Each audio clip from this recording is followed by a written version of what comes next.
Before and after the presidency of Donald Trump, the United States was, and now it is again, on what I would call an intentional trajectory to fulfill what famous Freemason Manly P. Hall described as the secret destiny of America, which includes a future national and global subservience to the God of Freemasonry, a deity that most Americans would not imagine when reciting the Pledge of Allegiance to one nation under God. In fact, the idea by some that the United States was established as a monotheistic Christian nation by those who designed Washington, D.C., and that the God referred to on American currency as a Judeo-Christian one, it's really a puzzling conclusion when reflected against the deistic beliefs of so many of the founding fathers, as you can see perpetually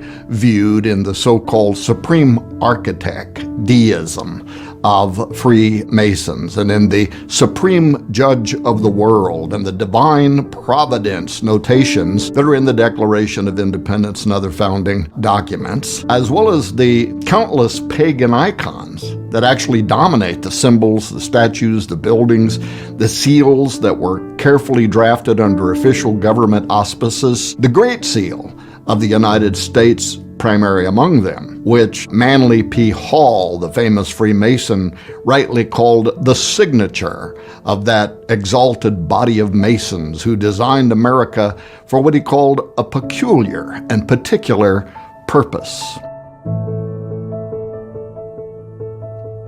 It all bears rich symbolism, forecasting anything but Christianity. As a matter of fact, when Christians in the 1800s argued that a hypothetical annihilation of the United States would lead to antiquaries of succeeding centuries, and by that they meant historians, concluding that America had been a heathen nation based on the symbolism of the Great Seal, Congress was pushed to create something reflecting the Christian faith of so many of its citizens. U.S. President and Freemason Theodore Roosevelt, he strongly opposed this idea, but other Masons weren't as frustrated with the plan because, given the ambivalence of the term God, and the axiom that, interpreted within the context of the Great Seal's symbolism, this certainly would not infer the biblical Christian God. Therefore, the slogan "In God We Trust," whoever you believe that God is, was accommodated by Masons and other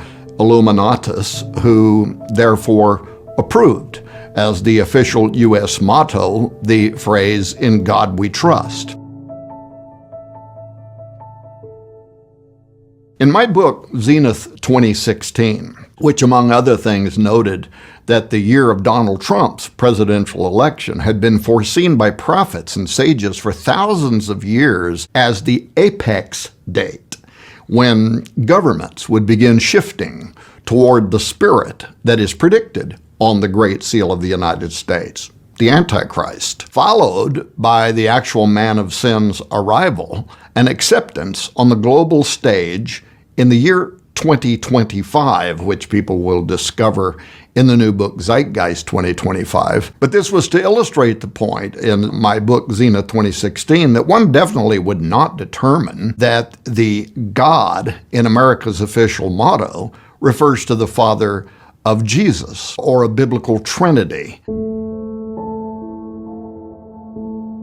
I wrote in that book, quote, "Imagine yourself as a space traveler who visits Earth in a fictional post-apocalyptic world. Digging through the rubble of the once thriving planet, you come across a copy of a U.S. $1 bill with the two-sided Great Seal of the United States joined in the middle by the phrase, 'In God We Trust.' Upon consideration, you ask yourself, what God did this refer to? And with no preconceptions, you allow the symbolism on the seal to speak for itself, from which you quickly determine that this had been a great culture who worshipped Egyptian and Greek deities, especially a particular solar one whose all-seeing eye glares from atop an unfinished Egyptian pyramid.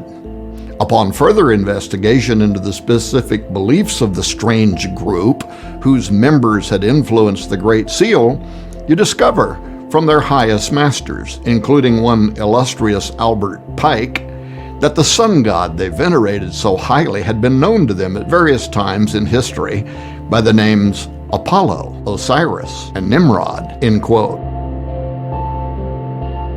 Now, I made that argument in Zenith 2016 because, unknown to most Americans, and certainly to the average Christian, the Great Seal's mottos and symbolism relate to both Osiris and Apollo specifically, and yet as one. Osiris is the dominant theme of the Egyptian symbols, his resurrection and return, while the mottos of the seal point directly to Apollo, and the eagle, a pagan emblem of Jupiter, to Apollo's father.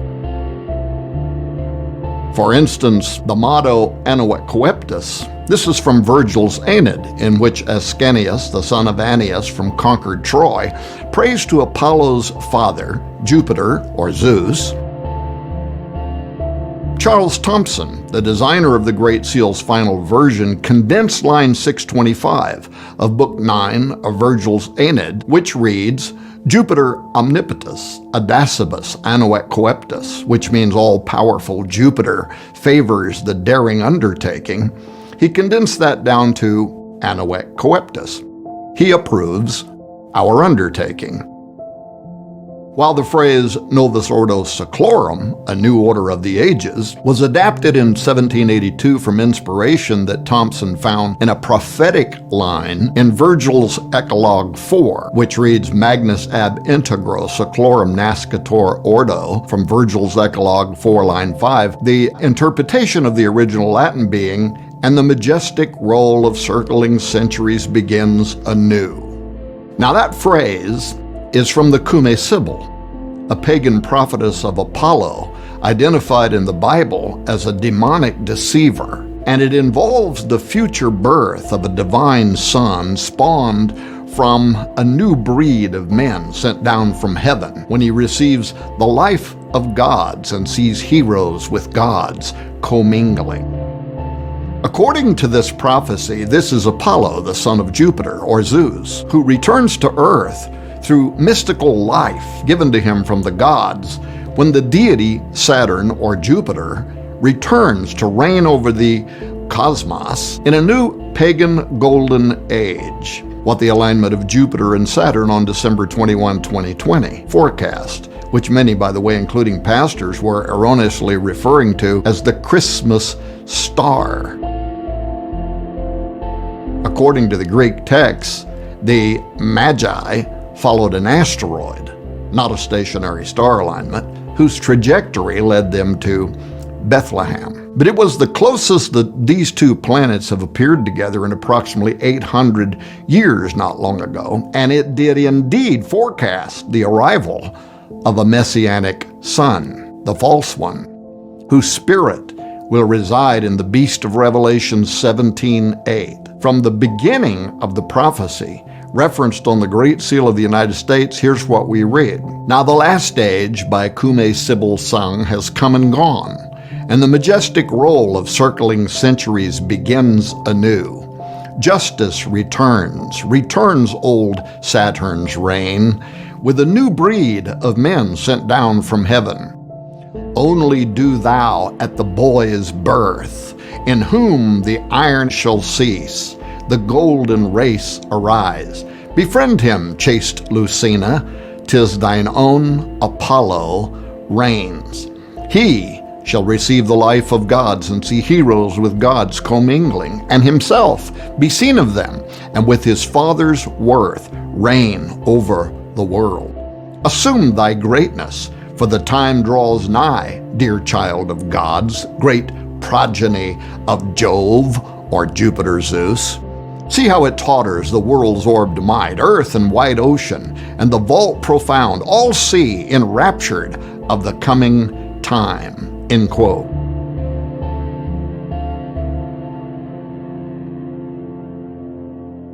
According to Virgil and the Cumae Sibyl, whose prophecy formed the Novus Ordo Seclorum on the Great Seal of the United States, the New World Order begins during a time of chaos, when the earth and the oceans are tottering, a time like today. This is when the Son of Promise will suddenly arrive on earth. Apollo incarnate, a pagan savior, born of a new breed of men sent down from heaven when heroes and gods are blended together. This sounds eerily similar to what the Watchers did during the creation of Genesis 6 giants, doesn't it? And why many believe that Antichrist also represents the return of the Nephilim. But to understand why such a fanciful prophecy about Apollo, son of Jupiter, returning to Earth should be important to you, in ancient literature, Jupiter was the Roman replacement of Yahweh. As the greatest of the gods, he was a counter-Yahweh. His son Apollo is a replacement of Jesus, a counter-Jesus. And this Apollo comes to rule the final New World Order when justice returns old Saturn's reign. Now this ancient goddess Justice, who returns Saturn's reign, Saturnia Regna, the pagan Golden Age, was known to the Egyptians as Mat and to the Greeks as Demas, while to the Romans she was Lustitia. Now statues and reliefs of her adorn thousands of government buildings and courts around the world, but especially in Washington, D.C., where she stands as familiar Lady Justice, blindfolded and holding scales and a sword.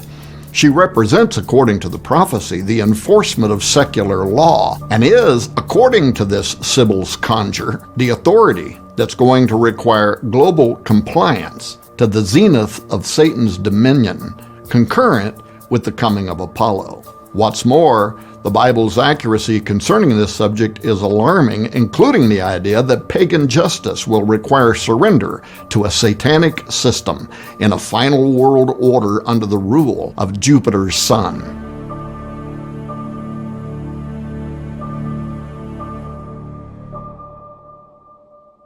In the New Testament, the identity of the god Apollo, coded in the Great Seal of the United States as the Masonic Messiah who's going to return to rule the earth, is the same spirit, verified by the same name that will inhabit the political leader of the end times New World Order. For instance, according to key Bible prophecies, the Antichrist will be the progeny or the incarnation of the ancient spirit of Apollo. 2 Thessalonians 2:3 says, "Let no man deceive you by any means, for that day shall not come, except there come a falling away first, and that man of sin be revealed, the son of perdition." And this is the Greek word apoleia, Apollo. Revelation 17:8 likewise ties the coming of Antichrist with Apollo, revealing that the beast shall ascend from the bottomless pit and enter into him. It says, "The beast that thou sawest was and is not, and shall ascend out of the bottomless pit and go into perdition," apoleia, Apollo. "And they that dwell on earth shall wonder, whose names were not written in the book of life from the foundation of the world, when they behold the beast that was, and is not, and yet is." End quote. Among other things, this means that the Great Seal of the United States is a prophecy, hidden in plain sight by the Founding Fathers for more than 200 years, foretelling the return of a terrifying demonic god that seizes control of Earth in the new order of the ages. This supernatural entity was known and feared in ancient times by different names: Apollo, Osiris, and even farther back as Nimrod, whom Masons consider to be the father of their institution.